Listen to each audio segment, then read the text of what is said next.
go.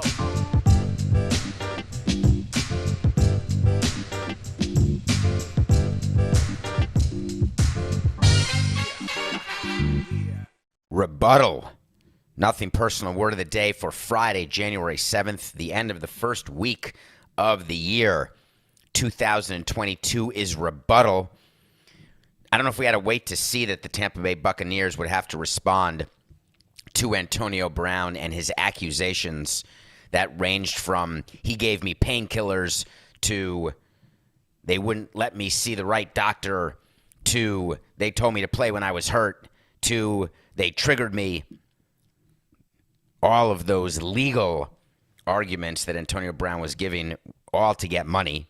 The only reason you make legal arguments is so you can get paid. And Antonio Brown wants to get paid the balance of his salary. He actually wants to get paid those incentives that he didn't hit. Rumors have come out since, little leaks. Where do those come from? The team has put out little things, various social media through various reporters, that he was angry during halftime of the game, that he wasn't getting enough touches, that this was bubbling over, that he never said anything about being hurt. All of that, all of those leaks don't matter.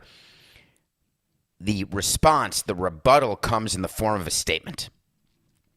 So the Buccaneers put together a statement. The way you do that, as you know, is you get the lawyer and you get your PR person. You have the president massage it. You show it to the GM. You show it to the owner. You show it to the NFL. Make sure Rodgers is aware of it. And then you release it. That's why whenever we want to get a statement quickly from a team, it takes a beat because it has to go through the checklists for people to see it, which is amazing that when some of these statements come out, they're still so bad after so many sets of eyes have looked at them. But that's why one of the great reasons we have a show. So the Buccaneers did a very short statement, and they called it Titling Matters. Can we detour a little bit, Coke, on titling a statement? The Buccaneers said Buccaneers statement on the release of Antonio Brown. So when you write a statement, there's the title of the statement, there's the body of the statement. And in a newspaper, the reporters write the article, and then there's a separate editorial staff, a separate staff who actually puts the title of the article into the paper or online. So titles are always done in a way to get you to click the article, to get you to read the article, and to give you a message if you are not going to do it. Because their view is that everyone in the media, everyone on social media, everyone in the print media, so both people in the media and people who are normal people like you and I just reading things, you'll read the title to something and very often not read the whole body. A general rule of thumb is that when you've got a long release, let's say you're releasing the name of your football team and you want to put in why you came up with that name, what the name signifies. Remember when the Cleveland Guardians released the name and they went through a whole rigmarole? So when you do a long statement, you can rest assured that people are not reading that full statement, but they are going to look at the title, say, oh, the new name of the Cleveland team is the Cleveland Guardians. All right, I know what I need to know. When you do a short statement, you're doing that because you want to make it more probable that more people will read the full statement and that more papers and more articles will put the full statement, not just recapping it, but put the actual full statement in the body of the article or in the body of the tweet. And that the likelihood of being read increases. When you are in a legal situation where you've got a player, not that you have a disagreement with over playing time or a disagreement with over having traded that player and the player's angry, or a disagreement over a contract situation, whatever that case may be, where there's not real money involved, it doesn't much matter whether people read the statement or not. When you've got a situation like the Buccaneers have with Antonio Brown, where the integrity of your franchise is being impugned, where there are millions of dollars at stake, you've got to make sure that the messaging is right, the messaging is disseminated, and that lawyers, judges, potential jury members, commissioners, arbitrators, agents, players, teammates, everybody sees it, reads it, feels it, learns it. The title when you are doing a short statement is far less important than when you are doing a long statement. Because as I said, on the long statement, it's likely not going to be read. Short statement, it will. When you put together a title that says Buccaneers statement on the release of Antonio Brown, they could have said Buccaneers response to Antonio Brown's comments, because that's what this is. They could have said Buccaneers statement on the status of Antonio Brown, Buccaneers statement on the injury of Antonio Brown. They chose on the release of Antonio Brown purposefully and correctly, because what's at issue legally is whether or not he can be released without being paid, and whether or not that release was done in a legal fashion that will pass all potential grievances that are put forward by the Players Association against the team. Now, is the NFLPA going to go out on a ledge for Antonio Brown? They can't stand going out on a ledge for players who do not do right by the union or by teams or by themselves, but they do it anyway. And the reason they do it is that they've got to be seen by all of their members as representing all of their members, no matter what kind of hell you are putting them through and no matter how little the likelihood is of success. It is so discouraging for a union to have to go all the way with a grievance when they know very well. And I've had the conversations with heads of the players union where they're going forward with the grievance and they know they don't have a shot, but they've got to fight it out. They've got to pretend they're doing it all for appearances. And I've been on the other side where we go into a grievance where we know we're going to have to give in to the player by giving him his service time back. Like when you send down a player who's injured trying to stop Major League service time, and then you know you're going to have to bring him back and put him on the Major League disabled list and get him service time and pay him his Major League rate. But we go through the grievance. But the union knows that we're going to lose. We know we're going to lose, but we do it. So, Buccaneers statement on the release of Antonio Brown. All right. What are the important things that need to be said in a statement like that? One, the Tampa Bay Buccaneers have terminated the contract of Antonio Brown effective immediately. Great. First sentence, go right to the conclusion. Go right to the repeat of the title. We are going to give you a statement on his release, and then we're going to tell you that his contract was terminated. Code for all the lawyers listening, we're not going to pay him what he's owed. Two, let's address, this is not what they wrote, but I'm telling you what you do when you're doing this statement. Let's address his allegations. What's the biggest allegation Antonio Brown had and that the NFL cannot stand for because of all the other litigation and because of all of the negative PR that comes from football-related injuries, whether it be concussions or anything else? You cannot have it on record that any NFL team has ever had an injured player knowingly play in a game. Second sentence. While Antonio did receive treatment on his ankle and was listed on the injury report the week leading up to last Sunday's game, he was cleared to play by our medical team prior to the start of the game. And they should have put a sentence there. And at no point during the game did he indicate to our medical personnel that he could not play. The reason I don't make that one sentence is you're making 2 points. Often you can make 2 points with the conjunction in the middle. By the way, happy anniversary, Schoolhouse Rock, conjunction, junction, what's your function? But when you're doing a statement, you want there to be short sentences without conjunctions because you want to make your points like bullet points. So the next line should have just said, yes, he received treatment and was on the injury report, but was cleared to play by our medical team, period. That's the rules of the game. The medical team has got to clear the player to play before the player can play. But then they go to the and. Antonio Brown never indicated to our medical personnel that he couldn't play. Where Antonio Brown in his statement said, I was yelling at everyone. I can't go, coach. I can't go, coach. They are making it very clear that didn't happen. Next. We have attempted multiple times throughout the week to schedule an evaluation by an outside orthopedic specialist, yet Antonio has not complied. Why does that need to be in the statement? Why do you care as a fan of the NFL? that they have attempted multiple times throughout the week to schedule an evaluation for Antonio Brown? Why do you think? Because that is part of the protocol when you have an injured player and you are terminating a contract, and you are not terminating because of injury, because if you do that, you've got to pay. You are terminating, pay the guaranteed part of the contract. You are terminating because he violated a provision in his contract. Players have a duty, a contractual obligation to, when injured, seek and appear at the medical treatment that you have prescribed to the player as the team and as the medical team. Maintaining the health and wellness of our players is of the utmost importance to our organization. That's how the statement ends. What does that have to do with Antonio Brown's statement? Or the painkillers they injected him with? Nothing. The last sentence is the boilerplate sentence that you put in any press release regarding injuries, regarding sexual harassment, regarding workplace discrimination. You see it in every statement. It always ends with, we care the most about workplace safety and conduct. It's like Gary Bettman and all the hockey guys after the guy had been molested by the Blackhawks guy.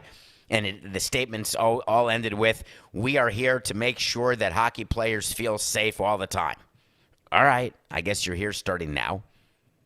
Maintaining the health and wellness of our players is of the utmost importance to organization. Horse hockey. Those last sentences of those statements are always FOS, full of SHIT. I know that teams do not have as the utmost importance maintaining the health and wellness of the players. That was never a factor. I'll admit it. Here's a better last sentence if we were in a truth-telling scenario where we put serum into the arms of the PR and the lawyers. Maintaining the ability to perform on the field with reckless disregard toward any future implications or quality of life is of the utmost importance to our organization. That's the rebuttal by the Bucs. This is not over. Antonio Brown wants his money. And there's a schmear campaign. Is it a schmear campaign? I think a schmear is what I put on a bagel after the show. It's a, thank you, Coca. Wow, it's Friday. Friday. I can't wait to listen to The Cure, Friday I'm in Love. It's a smear campaign by the Buccaneers. They're doing it. An article got released yesterday that Antonio Brown broke COVID protocols by having that toilet-licking woman come to his hotel for a night of sex, him being the only player who's ever had sex with someone who he's not married to, engaged to, or dating the night before a game. Never happened before. It's unheard of. Players having women in their hotels the night before games. Don't be ridiculous. The number of do not disturb signs on the doors of players in their hotel rooms on the road is about 100%. Hundo. That could have been the word of the day. All right, we got some people in Denver who are concerned. You know what I want? I want to talk to Samson. So you want to talk to Samson. That's Coca doing his producing magic, reminding you of the movie Half Baked. For those of you new, 2-0 personal, and we just got the December numbers. There's plenty of new people. Thank you. Tell all your friends that you found nothing personal. So you want to talk to Samson comes from a movie called Half Baked. Half Baked is a movie. If you haven't seen it, see it right now. Well, in about 40 minutes. Fewer than that. About 32 minutes. And see it when you are 68, 69th baked. And if that's not your thing, still watch it, because you're going to like it. And there's a character in there named Samson, and people want to talk to him. So get in my Twitter at David P. Samson, and you can talk to me. Hello. Hello. My Broncos are a mess. The mayor wants a sale, saying there are crucial decisions to be made. Does a politician have any sway in whether a team gets sold? Thank you. You're welcome. To all my friends out in Denver. By the way, it looks like Denver in New York right now.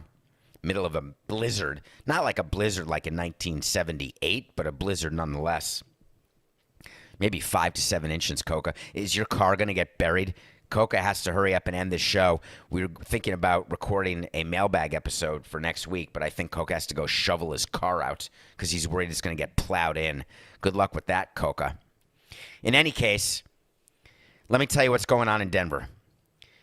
The Denver Broncos are owned by the estate of Pat Bowlen. Pat Bowlen is a man who bought the team in the 1980s and then died. Yikes. There is now an argument going on and a lawsuit going on that is fascinating. The lawsuit has to do with something called a right of first refusal. A right of first refusal is something that all companies like to put in contracts with individuals, with entities. A right of first refusal means that I may not own you, but when you sell, you've got to come to me at the very end and say, I've got an offer of $1 billion. Do you want to pay me $1 billion? Because if you do, I've got to sell my asset to you. I've got a right of first refusal, meaning I can take the offer and then say, no, thank you, and then you go on your way and sell it to who you negotiated with, or I can take the deal that you have negotiated and be the owner. Here's the two sides of a right of first refusal, positive and negative. The negative is that it has a quashing impact on the value of the underlying asset, because when you're negotiating with somebody, they're in the back of their mind saying, man, this is really not great because I'm going to spend all the money on lawyers and bankers. I'm going to negotiate to buy the Broncos for $2.7 billion, and then they're going to sell it to the person who has the right of first refusal. And I will have spent all this time, all this money. I can't negotiate a breakup fee, which is a fee that you get when you negotiate a deal, but the deal doesn't finish and you get paid like your expenses and maybe some amount of money above that. It's called the breakup fee. And you say to yourself, why would I bother? And you know what? If I'm just going to get outbid or have the bid tied, I'm just going to bid 10% under what I think the asset's worth. So when you own an asset that has a right of first refusal attached to it, you can be concerned that the value may not be fully realized.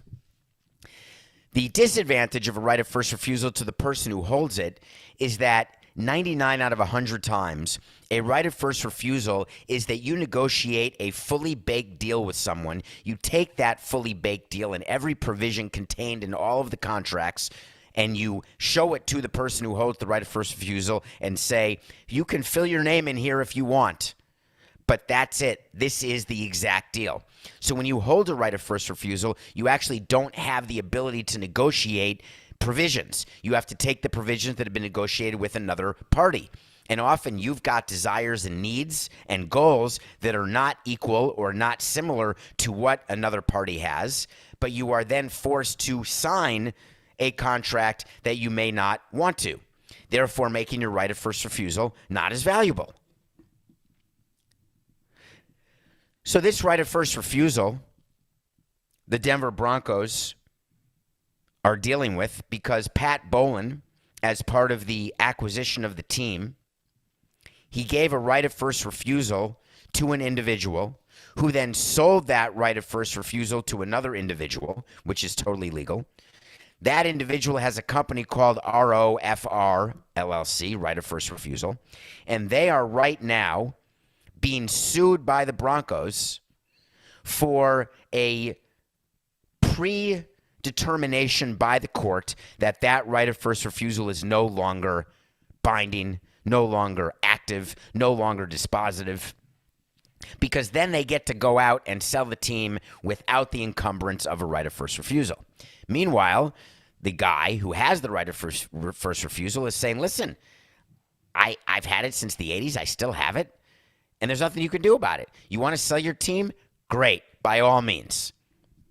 Now, I'm willing to sell you my right of first refusal back, and I'll rip it up, but I'm going to want a couple $100 million just for fun, just to say that I was here, just to get me to go away. Or I really want to own the team, so I'm not going to get rid of my right of first refusal. You can negotiate directly with me, or go ahead and negotiate with someone else, and then I'm just going to take over anyway. The NFL has a problem with this right of first refusal because the NFL, like all other sports, wants to control exactly who the owners are, even when bankruptcies are involved, like they were with the Orioles in 1993, like they were with the Dodgers, the Texas Rangers, when there's lawsuits, when there's bankruptcy. Anytime other people get involved in sales of franchises, it is very upsetting to commissioners and owners because they want the right, and they've got the right within their league to vote to approve a new owner, but they don't want any court of law to ever usurp that right. So the NFL would like this right of first refusal to go away as well. So the Broncos have got to deal with this. The mayor of Denver came out recently and said, we got to get this team sold. There are very crucial decisions that need to be made. And people in Denver started thinking, wait a minute, why can't the mayor just step in and force a sale? Listen to me now and hear me later. There is no politician in the land, no matter how much other business an owner has in that community, no matter how dependent the owner is on that politician to be helpful in his or her, their other businesses, those politicians have no power to ever force a sale.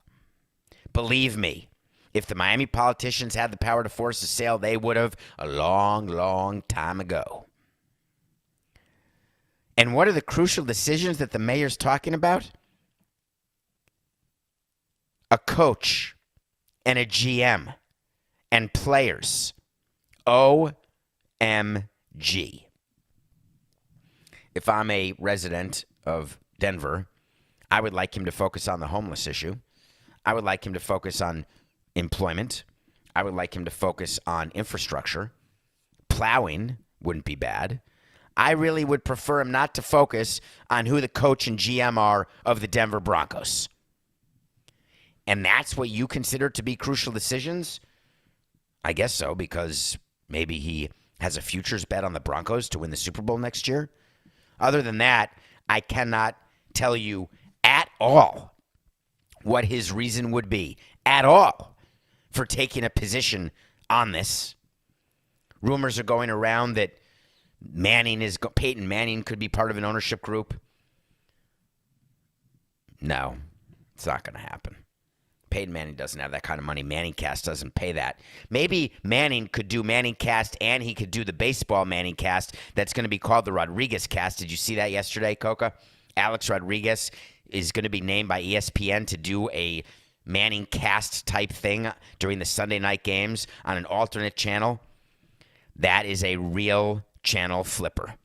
The thought of listening to A-Rod nonstop for an entire game, oh my God, I cannot even imagine. All right, when we come back, I watched a very fascinating movie the other day that is getting a lot of awards attention, that was written and directed by Maggie Gyllenhaal, Jake Gyllenhaal's sister, but a great actress in her own right, now a writer and a director. She was in Stranger Than Fiction. She's been in a bunch of movies.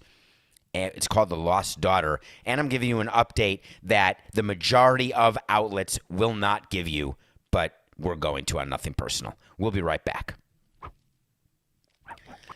Welcome back to Nothing Personal. It's David Samson. You found me on a Friday, although there's only a 1 in 7 chance that you found me on a Friday because people are listening to episodes, catching up. I appreciate it. We come to you every day, 45 minutes. Tell your friends about us. Rate, review, follow.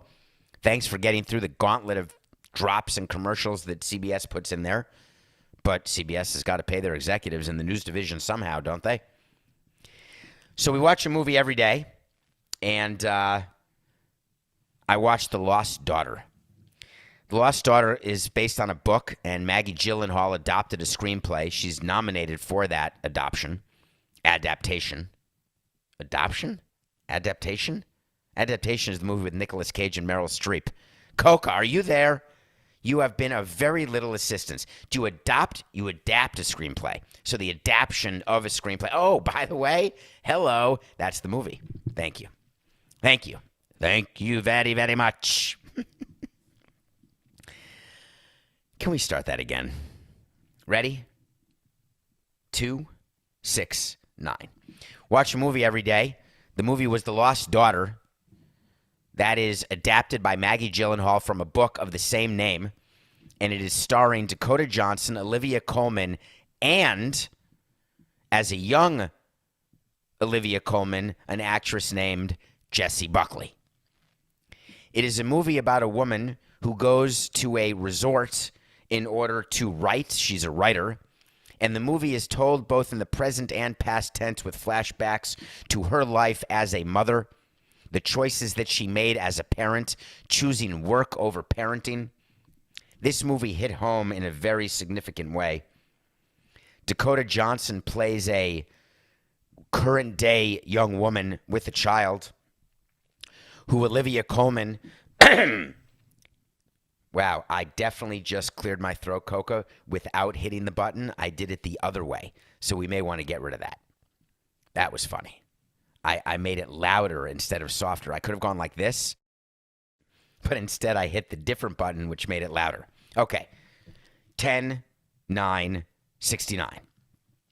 Olivia Colman plays the older woman, and Dakota Johnson is not related but is at the same resort, who reminds Olivia Colman of herself as a younger woman. And the movie is all about choices that we make as parents. Parenting is hard.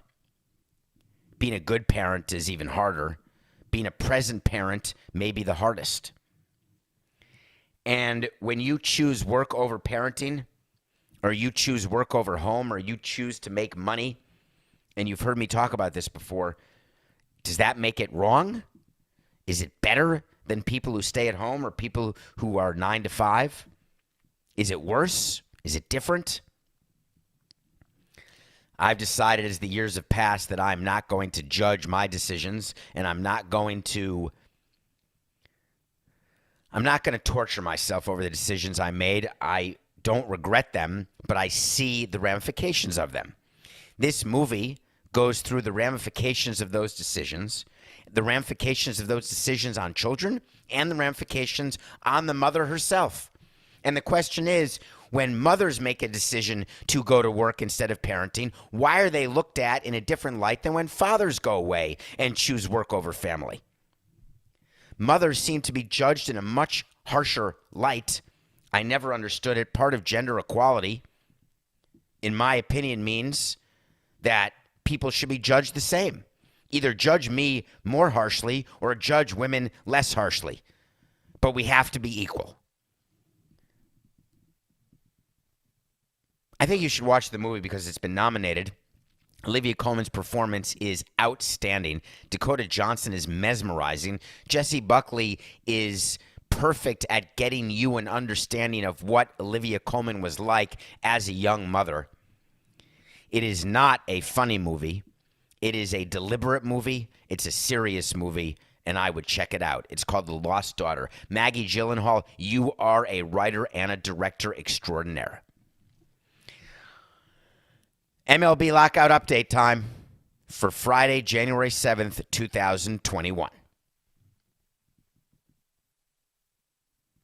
Thank you. That's the MLB lockout. Now we have an update. I've told you this many times that it bothers me when the accusation is on the first page and the apology is on the 40th page. That's an expression for when you accuse someone of doing something and it is so outrageous that that people are proven guilty before having had a chance to say they're innocent. It's a top story, lead story. Everyone talks about it. It is on the airwaves. Every gas bag on every channel wants to take the first opportunity they can. I talked about it when this happened. But then, when a legal decision has been made, a court has made a ruling, it's a note. I don't need to revisit it. Well, you know from Wait to See's that I do revisit everything. This was not a wait to see, but it was a topic. The former GM of the New York Metropolitans is a man named Zack Scott. Zack Scott became the GM when his boss, Jared Porter, was fired for sending lascivious and brilliant texts to women. Zack Scott got promoted, became the GM, went to a party at Steve Cohen's house, and then 5 hours later was arrested for driving under the influence, driving while intoxicated, asleep in his car at 4 a.m.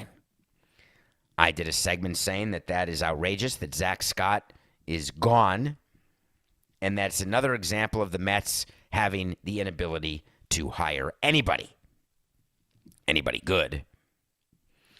Well, yesterday, a court in White Plains, New York, found Zack Scott innocent of all charges. He was acquitted of DWI. He was acquitted of, God rang it, dang it, there was something else he was acquitted of, because the judge ruled that there was not enough proof because he did not submit to a breathalyzer test. By the way, don't drink and drive. But if you've had a cocktail and you drive and you think you're fine, you may not be fine. And if you're pulled over, it is your right to refuse a breathalyzer. That would be my advice to you. While I am a lawyer, this is not legal advice. But don't take the breathalyzer. So he didn't take the breathalyzer. He did on-field sobriety tests. And the judge decided that there was not enough evidence from those on-field sobriety tests, and there was no blood alcohol content measured. Therefore, there was not enough evidence to convict him of DWI. Zack Scott came out with a comment saying, "Thank you, and this experience will make me a better husband, father, and executive." That's obviously what you say. I'm not sure why getting pulled over makes you a better husband or father. I'm not sure how it makes you a better baseball executive. I'm not sure how being acquitted makes you better or being convicted makes you worse. Being convicted gives you fewer opportunities, I would say. Being acquitted may enable you to get back in the game at a lower level. What you do inside your house, inside your bedroom, I'm not sure the impact there. All of that said, I wanted to reach out to Zack Scott through nothing personal and say, while I did cover this topic and rather harshly, you have been acquitted. Therefore, you were not driving while intoxicated. Therefore, you were not driving under the influence. As a consequentialist, I have no right to bury you based on that behavior because my tolerance for that behavior is zero. And as a matter of fact, before the show, Coke and I were talking about an actress named Amy Locane, who is in a movie that he loves called Crybaby, and how she was involved in a fatal DWI and spent some time in prison. And I told him that my point of view on fatal DWIs is I would be in favor of capital punishment for people who get behind the wheel so drunk that they kill somebody, or even any over the legal limit and somebody dies as a result. So Zack Scott, no one got injured because that would have been a different crime. And it turns out, Zack, you were not drunk at all. Now, next time, try not to fall asleep at a red light. So some of these things happen. There was that story that happened in Vegas with the Raiders player where there was a car fire and someone died, and players get pulled over, executives get pulled over for DWI all the time. Totally common. But there was other news out of Vegas last week, and I wanted to get to it. It's one of those subjects that is sort of evergreen, and I have not been able to get to it yet this week, but finally can today. I wanted to discuss what happened with Becky Hammon. To remind you of that story, Becky Hammon was the top assistant for the San Antonio Spurs under Greg Popovich. She is an accomplished coach and is a woman. She's the coach who we talked about who was getting interviewed for jobs who I told you wasn't going to get a job in the NBA because no owner, believe me, no owner wants to hire a woman and then fire a woman. No owner wants to be the first person to fire a woman coach. So Becky Hammon was going through these interviews, not getting jobs. People were getting upset. All of a sudden, Mark Davis, the owner of the Las Vegas Raiders and the owner of the Las Vegas Aces, the WNBA team, realizing that he needed something good to happen, realizing that his Raiders have had enough bad press for 5 different teams, said, I've got a great idea here. I'm going to hire Becky Hammon. I'm going to offer her so much money to be the coach and GM of the Las Vegas Aces that she will have no choice but to say yes. He makes her the offer. She thinks about it. And the way she thought about it was quite fascinating. She recognized that she was the number one prospect to be an NBA coach as a woman. Recognized that she wasn't being hired too quickly. And said to herself, if I leave the NBA and join the WNBA, there could be women out there who will think that I did this because I couldn't become a head coach in the NBA, and therefore there are women who will not try to be head coaches in the NBA. And then she said, but I can be a head coach.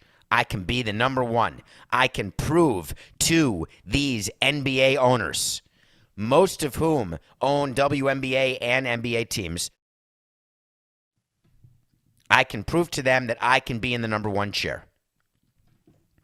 Albeit the WNBA, but I can prove it enough that I can then be promoted to be a head coach in the NBA. Or there are women who will see what I'm capable of doing and will continue their quest to be a head coach in the NBA. Having this argument in your mind is a fascinating argument to have, because you've got the weight of history on your shoulders and the desire to succeed and be compensated in your head. I am absolutely in favor of what Becky Hammon did. She owes nothing to all of the upcoming women who want to be head coaches in the NBA. She owes everything to herself and to her family to maximize the earnings that she can during the course of her career, which when you are a coach, more times than not, is going to be mighty short. And if you want to take your shot, Alexander Hamilton, and you want that shot to be in the WNBA because you have an owner who is so desperate for PR that he's going to pay you an amount of money that you know you are not going to get paid in the NBA, because the NBA owners would say you're being paid in history. You're being paid as an obituary line that you were the first head coach in NBA history as a woman. That will make up for annual compensation.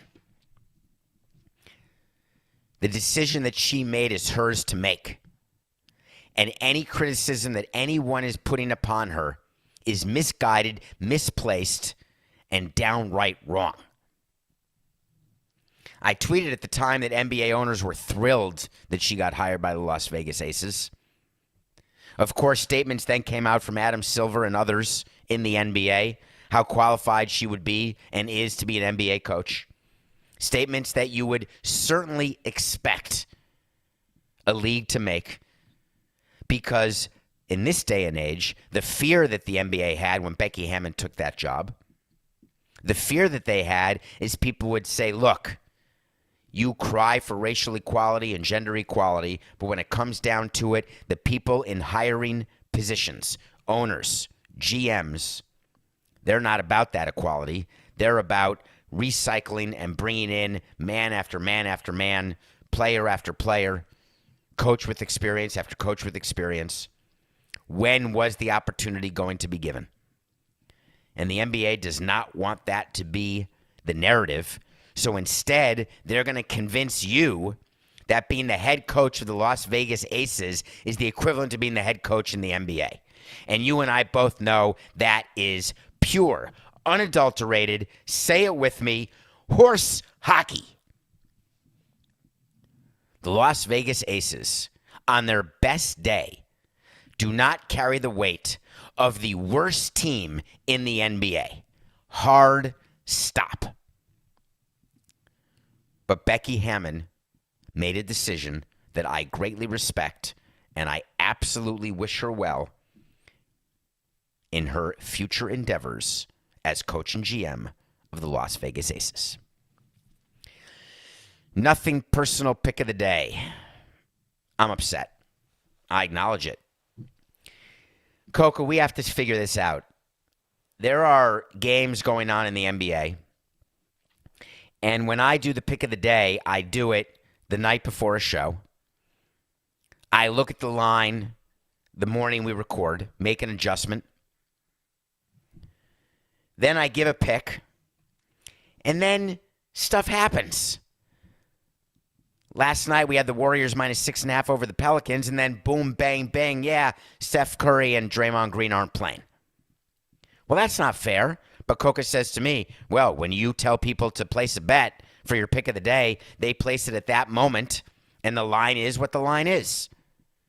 I would like a ruling, Coca, that when we do picks of the day, the line that we use is the what's it called, Coca? The going off line?